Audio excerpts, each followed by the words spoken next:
हाँ, आज देखो जितने भी क्वेश्चन है वो बहुत इंपॉर्टेंट होंगे। फर्स्ट वीडियो आपने देखा वो तो बेसिक था, मतलब थ्योरी थी, अपने रिसोर्सेज के बारे में पढ़ा।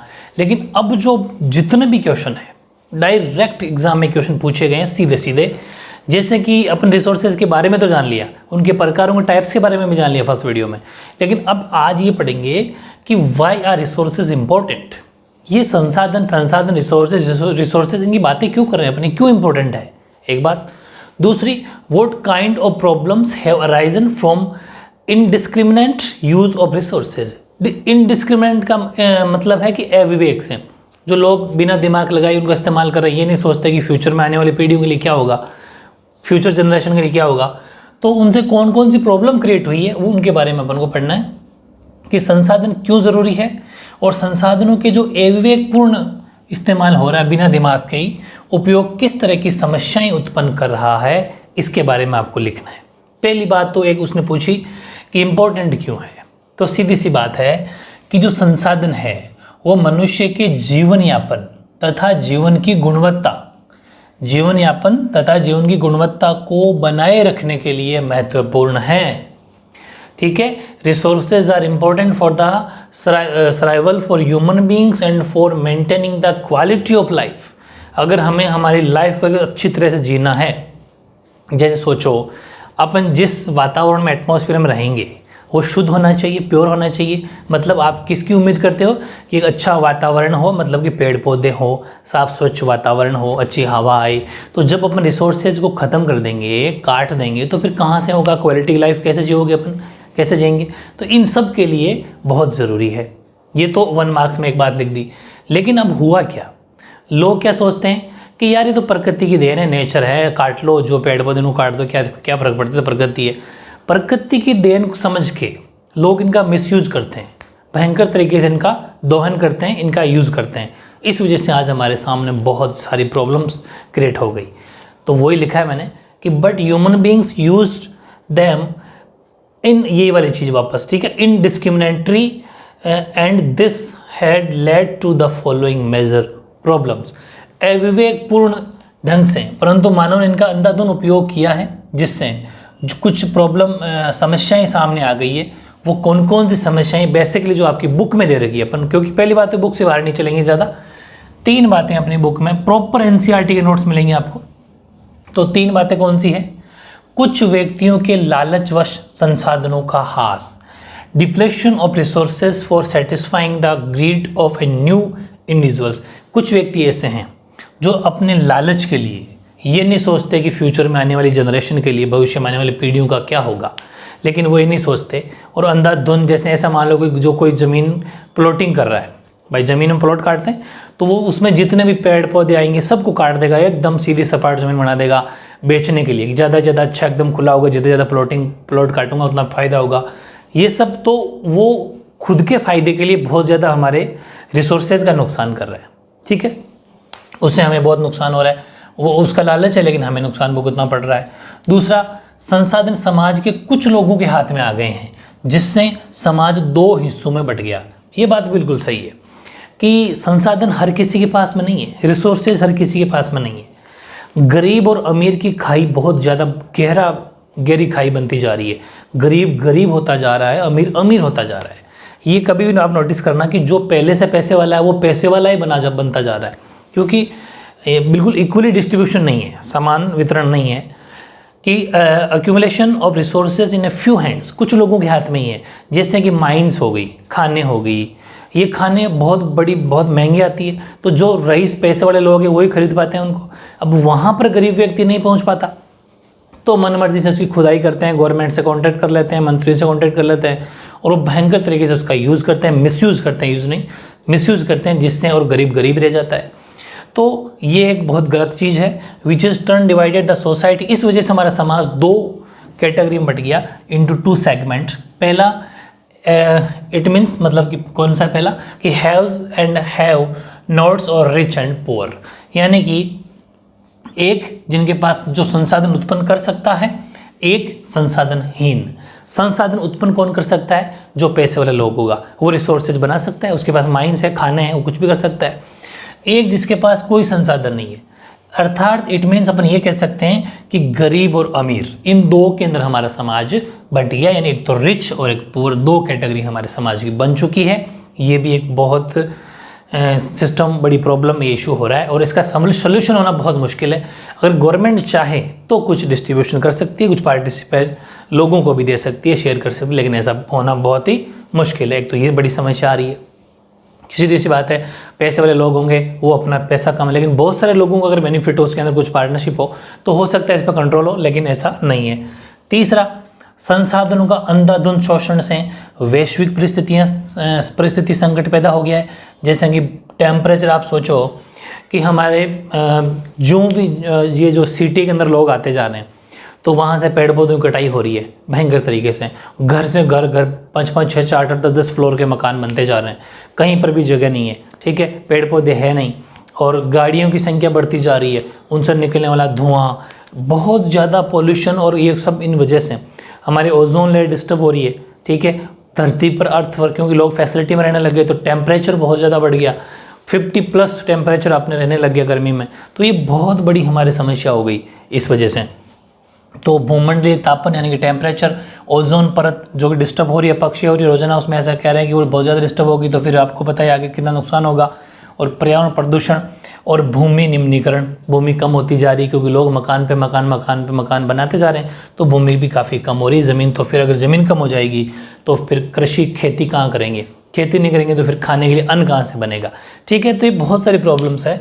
Indiscriminate exploitation of resources has led to global ecological crisis such as global warming, ozone layer depletion, environmental pollution and land degradation।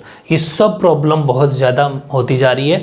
तो तीनों इम्पोर्टेंट है, और अगर एक समस्या पूछे ना तो आपको तीसरी सबसे पहले लिखनी है, क्योंकि ये बहुत इम्पोर्टेंट है। ये हमारी अभी सबसे बड़ी करंट का इशू है। ये ओजोन लेयर डिस्टर्ब होगी, ओजोन पर अगर डिस्टर्ब होगी, इस वजह से हमारे अर्थ पर टेम्परेचर बढ़ता जा रहा है। तो ये 3 लाइनें जो है वेरी इंपॉर्टेंट, अलग से भी आपको अगर पूछे तो लिखना है, ठीक है।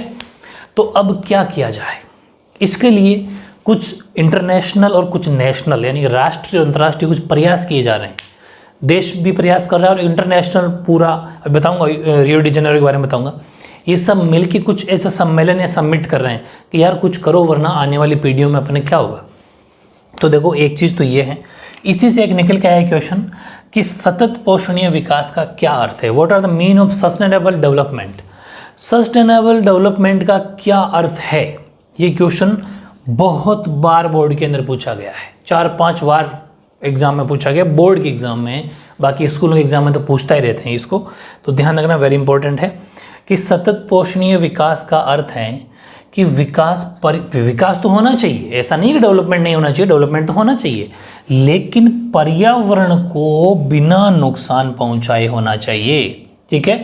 यानी कि sustainable development means development should take place without damaging the environment, ठीक है। एनवायरनमेंट किसी तरह डिस्टर्ब नहीं होना चाहिए, and development in the present should not compromise with the needs of the future generations. ऐसा नहीं हो कि भावी आने वाली जो पीढ़ियां हैं उनको नुकसान, उनको ज़रूरत पूरा करना चाहिए, मतलब उनको आने वाली पीढ़ी की कोई ज़रूरत है, आवश्यकता है, उनको ध्यान में रखते हुए काम करना चाहिए। तो पहली तो ये होगी कि पर्यावरण को नुकसान नहीं होना चाहिए, और वर्तमान जो विकास कर रहे हैं, अभी प्रेजेंट डेवलपमेंट जो कर रहे हैं, इस प्रोसेस को भविष्य की जो पीढ़ियां हैं उनको किसकी ज़रूरत है उनको ध्यान में रखते हुए करना चाहिए। उनको उनकी अवहेलना नहीं करें, उनको ना भूलें कि अभी कर लो, अपने को फ्यूचर में क्या, नहीं, वो भी अपनी जनरेशन में आगे होगी, तो उनको अवहेलना ना करें, मतलब उनको भूले नहीं, ठीक है। ये इसका बेसिक मीनिंग है। तो जब भी पूछे सतत पोषणीय विकास, यानी कि हमें डेवलपमेंट तो करना है लेकिन हमारे इन्वायरमेंट को ध्यान में रखते हुए, मतलब विकास तो करना लेकिन पर्यावरण हम उससे डिस्टर्ब ना हो, आने वाली पीढ़ियाँ सुरक्षित रहे, ठीक है। बस एक क्वेश्चन और है, हालांकि जो 8वां क्वेश्चन अभी पूरा नहीं हुआ है, ये 8वां तो पूरा हो गया, लेकिन रियो डी जेनेरो के बारे में अभी एक क्वेश्चन और है। ये अलग से पूछा गया था 1 मार्क्स में, इसलिए मैंने जानबूझ के अलग बनाया, और इसी क्वेश्चन को एक बार फिर लिखेंगे। उसमें 4-5 बातें, वो उसमें क्वेश्चन आया था, वो भी आ चुका कि रियो डी जेनेरो जो अर्थ सबमिट हुआ था उसकी खास बातें क्या थी। ये तो है ओनली फॉर ऑब्जेक्टिव 1 मार्क्स में कि इसका उद्देश्य क्या था, दोनों क्वेश्चन समझाऊंगा, पहले ध्यान समझना। पहला एक तो ये है कि रियो डी जेनेरो पृथ्वी सम्मेलन का मुख्य उद्देश्य क्या था, what is the main objective of Rio de Janeiro earth summit.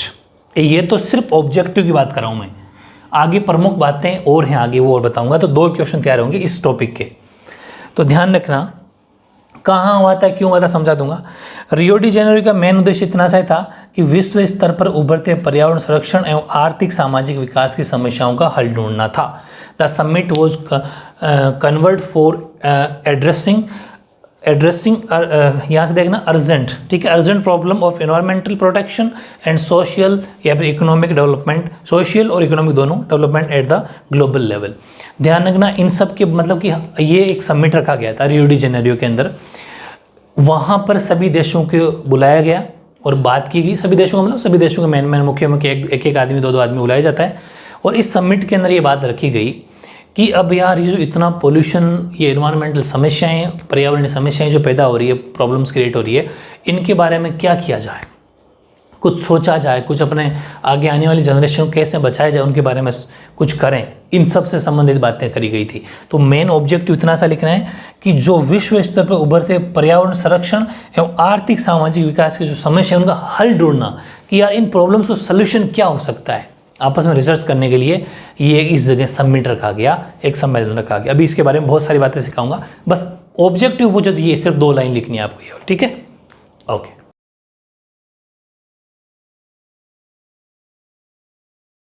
हाँ, अब देखो जो मैंने आपको बताया था रियो डी जेनेरियो, तो रियो डी जेनेरियो के बारे में अब आपको फुल्ली एक्सप्लेन करा दूंगा मैं, ये कब हुआ था, कहाँ हुआ था, कौन से देश में पड़ता है, ठीक है। तो अच्छे से, बहुत ही टॉप लेवल का वीडियो है, इस वीडियो को सबसे पहले याद कर लेना, बार बार कह रहा हूँ। क्वेश्चन है रियो डी जेनेरो पृथ्वी सम्मेलन 1992 की प्रमुख बातों को स्पष्ट कीजिए। Explain the salient features of Rio de Janeiro earth summit 1992, ठीक है। मतलब वो जी ये जो सम्मेलन हुआ था, ये समिट जो हुआ था, इसकी क्या क्या खास बातें हैं, इसमें किन किन बातों को रखा गया, फिर बता दूं। इसका ऑब्जेक्टिव अपन ले चुके, ऑब्जेक्टिव तो पढ़ चुके, इसका उद्देश्य तो, और इसके अलावा 4 बातें और क्या हुई थी कि सबसे पहली बात तो ये एग्जाम में 1 मार्क्स में ये भी पूछा गया कि कब हुआ था, कौन से देश में हुआ था। तो ध्यान रखना ये जून 1992, जून 1992 में 100 से अधिक देश इसमें शामिल हुए थे। और उन देशों के कौन शामिल हुए थे, राष्ट्राध्यक्ष। राष्ट्राध्यक्ष का मतलब एज लाइक प्रेसिडेंट, राष्ट्रपति, जैसे हमारे राष्ट्र के अध्यक्ष कौन है, राष्ट्रपति यानी कि प्रेसिडेंट। तो यानी कि 100 से ज़्यादा राष्ट्रों के जो अध्यक्ष होते हैं, राष्ट्राध्यक्ष, वो ब्राज़ील का एक शहर है रियो डी जेनेरो, उस शहर का क्या नाम है, रियो डी जेनेरो। देश का क्या नाम है, ब्राज़ील। कब हुआ था, जून 1992। कितने देश शामिल हुए थे, 100 से ज़्यादा। समझ में आ गई। वहाँ पर प्रथम, अच्छा ये सम्मेलन जो हुआ था, कौन सा सम्मेलन था, फर्स्ट पृथ्वी सम्मेलन था, जहाँ पर लोग इकट्ठे हुए। यानी कि इन जून 1992 more than 100 heads of the states meet in Rio de Janeiro in Brazil for the first international earth summit।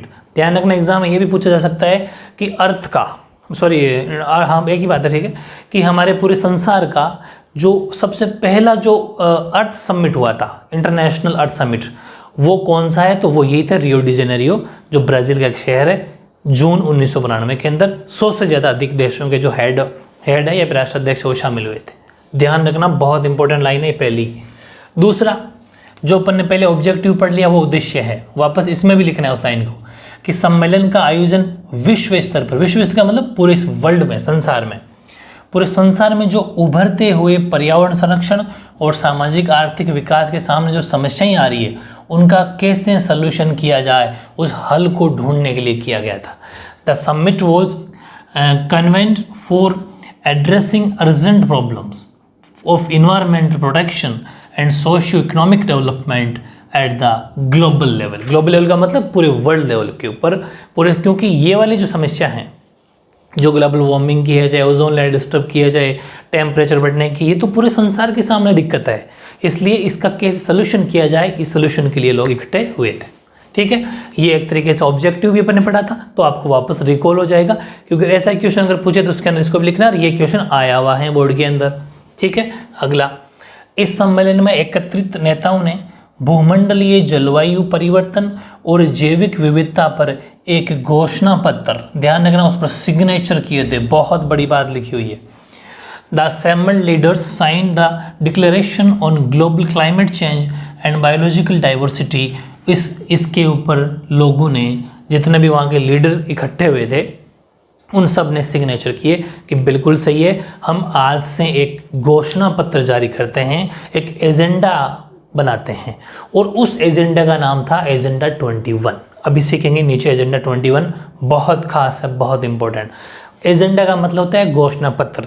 जैसे कि मैं आपको बता दूं कि एजेंडा की घोषणाएं क्या होती है कि जैसे कोई भी सरकार बनती है, जैसे हमारे देश में जो भी गवर्नमेंट बनी, वो जैसे ही इलेक्शन में खड़ी होगी ना, जैसे कि नेक्स्ट टाइम जो भी चुनाव आएंगे उसमें अगर कोई 2-3 पार्टियां खड़ी होती है तो अपना एक एजेंडा तैयार करती है कि आप हमें वोट दीजिए। तो जनता कहती है कि हम आपको किस आधार पर वोट दें, आप हमारे लिए क्या करोगे। तो वो अपने एक एजेंडा तैयार करते हैं कि हम अगर जीते, हम सत्ता में आए तो ये करेंगे, इस फील्ड में इतना काम करेंगे, इस फील्ड में इतना काम करेंगे, बेरोजगारी ख़त्म कर देंगे, ये करेंगे, वो वैकेंसी निकालेंगे, हॉस्पिटल बना देंगे, स्कूलें खोल देंगे, बहुत सारी बातें वो लिखते हैं।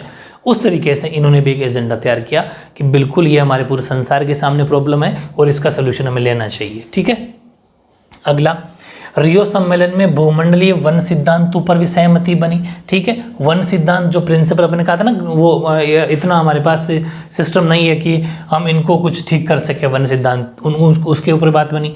The Rio convention endorse the global forest principles. ठीक है, यानी कि जो वन है उन वनों को कैसे बचाया जा सके, क्योंकि आपको पता है वन जो हमारे फॉरेस्ट है वो वहाँ सिर्फ फॉरेस्ट ही नहीं है, वहाँ न जाने कितनी अपन वहाँ पर स्पेसीज़ हैं, कितने जीव जंतु हैं, बहुत ज़्यादा वहाँ पर जैव विविधता पाई जाती है, बायोडाइवर्सिटी पाई जाती है। अगर वो ख़त्म हो जाएंगे तो फिर अस्तित्व ख़त्म हो जाएगा, हमारा क्लाइमेट ही बदल जाएगा, इसलिए उसको बचा के रखना बहुत ज़रूरी है।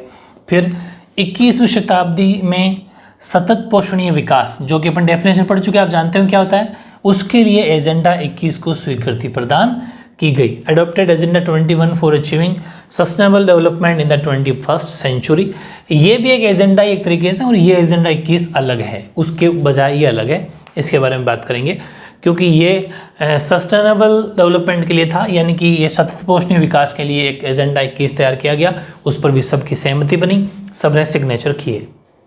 5 मेजर बातें हैं, एज इट इज आपको याद करनी है, ऐसा कैसा एग्जाम में पॉइंट बना के लिख आना। ठीक है, अब इसी को जो अपने बात की एजेंडा 21, ये क्वेश्चन भी आया हुआ है कि what do you mean of agenda 21, यानी कि एजेंडा 21 से आप क्या समझते हैं, या एजेंडा 21 को आप क्या कहेंगे। तो एजेंडा 21 के बारे में आपको ये लिखना है कि ये एक घोषणा है, जैसा कि मैंने आपको बताया इलेक्शन वाली बात है, वैसे ही ये एक घोषणा है जिससे 1992 में ब्राज़ील के शहर रियो डी जेनेरो में संयुक्त राष्ट्र पर्यावरण और विकास सम्मेलन, UNCED फुल फॉर्म है United nation conference on environment and development. ये UNCED की कोशिश करना, हिंदी वाले भी इंग्लिश में याद कर लो, कभी कभी आगे कॉम्पिटिटिव एग्जाम के अंदर फुल फॉर्म इंग्लिश में भी पूछी जाती है, कभी कभी छोटे मोटे एग्जाम होते हैं, काम आएगी, वैसे हिंदी में याद कर लो तो भी ठीक ही है। वैसे भी देखो, यूनाइटेड का मतलब आपको पता है संयुक्त राष्ट्र, नेशन राष्ट्र पर्यावरण और विकास सम्मेलन, कॉन्फ्रेंस का मतलब सम्मेलन, लेकिन कैसा सम्मेलन, इन्वायरमेंट एंड डेवलपमेंट का मतलब पर्यावरण और विकास के लिए एक सम्मेलन हुआ था, UNCED। ठीक है, उसके तत्वाधान का मतलब उसके अंदर, उसके तत्वाधान में राष्ट्राध्यक्षों द्वारा स्वीकृत किया गया था।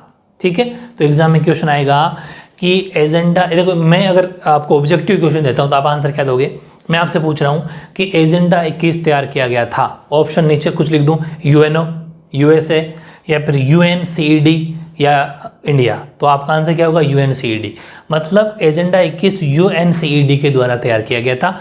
हिंदी में भी ऐसा आ सकता है UNCD, इसलिए फुल फॉर्म तो हिंदी में याद कर लेना, लेकिन UNCD को मत भूल जाना, फुल फॉर्म भले आप हिंदी में याद कर लेना, UNCD लिखा हुआ सकता है, ध्यान रखना। ठीक है, ये तो it is the declaration sign by world leaders in 1992 at the United Nations conference on environment and development, UNCED, which took place at Rio de Janeiro, Brazil. ठीक है, वहाँ पर इस एजेंडा 21 की सहमति बनी थी कि हाँ एजेंडा 21 तैयार करना चाहिए, सिग्नेचर हो गया, फाइनल हो गया। फिर इसका ऑब्जेक्ट, इसके 3 उद्देश्य थे, ये भी उद्देश्य इसी का है ये भी उद्देश्य इसी का है और ये भी उद्देश्य इसी का है, मतलब 3 ऑब्जेक्टिव थे। कौन कौन से?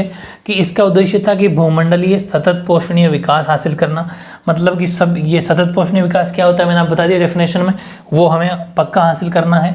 It aims at achieving global sustainable development.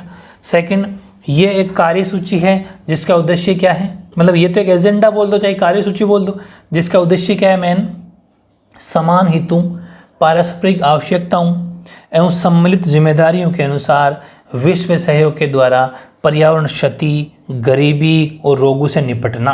ये बहुत बड़ी बात है। सभी देश इकट्ठे तो हो ही रखे थे, फिर उन्होंने कहा कि चलो यार गरीबी के ऊपर बात कर लो कि बहुत सारे देशों में गरीबी बहुत ज़्यादा है, उसको कैसे मेटा जाए, बीमारियां बहुत ज़्यादा है, रोग उनको रोका जाए, स्थानीय निकाय बनाए जाए। स्थानीय निकाय मतलब छोटे लेवल पे, जैसे वार्ड पंच है, सरपंच है, जितने छोटे लेवल पे अपन, मैंने आपको पढ़ाई भी था पॉलिटी के अंदर, खैर ये चीज़ें कि जितने अपन नीचे लेवल पे कोई चीज़ बनाते हैं, चाहे वो वार्ड पंच हो, चाहे वो सरपंच हो, चाहे वो पार्षद हो, चाहे मेयर हो, वो उतना डेवलपमेंट ज़्यादा अच्छा होता है। एक एमएलए पूरी तहसील को संभालता है, लेकिन सरपंच उनको प्रॉब्लम बता पाएगा, क्योंकि इतने सारे गाँव में एक एमएलए नहीं घूम सकता, या फिर एक प्राइम मिनिस्टर या फिर एक चीफ मिनिस्टर नहीं घूम सकता। इसलिए छोटे लेवल पर छोटे मोटे नेता या पार्टियाँ या स्थानीय निकाय होनी चाहिए, ठीक है। It is an agenda to combat environmental damage, poverty, disease through global cooperation on common interest, interest है, ठीक है, common interest, mutual needs and shared responsibilities. ये कुछ बातें वेरी इंपॉर्टेंट थी। देखो डिजीज़ भी बहुत है, बीमारियां भी बहुत ज़्यादा थी, तो इस पर भी बात की ना। हालांकि बहुत सारी जैसे पोलियो जैसी तो बीमारियां पहले बहुत ज़्यादा चला करती थी, जिसको टीकाकरण यानी वैक्सीन लगा ख़त्म कर दिया। अभी कोरोना आ गया था, उसको भी ऑलमोस्ट ख़त्म कर दिया। मतलब ये सब वैक्सीन एक तरीके से सिस्टम चलाया जाता है, तो सभी देश मिलकर उसमें हेल्प करते हैं एक दूसरे की, कैसे न कैसे बीमारी रोग को मिटा दिया जाए। एक और उद्देश्य था, साथ ही ये भी इसका उद्देश्य था कि प्रत्येक स्थानीय निकाय अपना एक खुद का एजेंडा तैयार करें। बहुत बड़ी बात, agenda 21 is that every local government should draw it's on local agenda 21। इससे आपको भी सीखना चाहिए। हर इसने क्या कहा कि हर सरकार, मतलब चाहे नीचे लेवल की, अपना एक एजेंडा 21 तैयार करें। एजेंडा 21 का मतलब कि हम 21 बातें लिख दी उसके अंदर, कि हम शिक्षा के अंदर मतलब एजुकेशन में इतना काम करेंगे, इस फील्ड में इतना काम करेंगे, इसमें इतना करेंगे, इसमें इतना करेंगे, वो सब। वैसे आपको भी करना चाहिए, चाहे वो एजेंडा 10 ही क्यों ना हो, एजेंडा 5 ही क्यों ना हो, कि मैं इस सब्जेक्ट को इस दिन पढ़ूंगा, इतने दिन में इस सब्जेक्ट कोर्स का कवर कर लूँगा, ये टेस्ट दूंगा, इतने सारे टेस्ट दूंगा, वो सब बातें। तो ये अपने लाइफ में भी इस चीज़ का इफेक्ट पड़ता है। तो ऐसे कुछ पॉजिटिव वाली बातें आप भी ले सकते हो अपनी लाइफ में, एक खुद का एजेंडा तैयार कर सकते हो, ठीक है। तो ज़्यादा थ्योरी है तो इंटरेस्ट के साथ पढ़ाई करो, ज़्यादा वीडियो बड़ा ना बने। आज इतना ही, बाकी नेक्स्ट वीडियो में, ठीक है, ओके।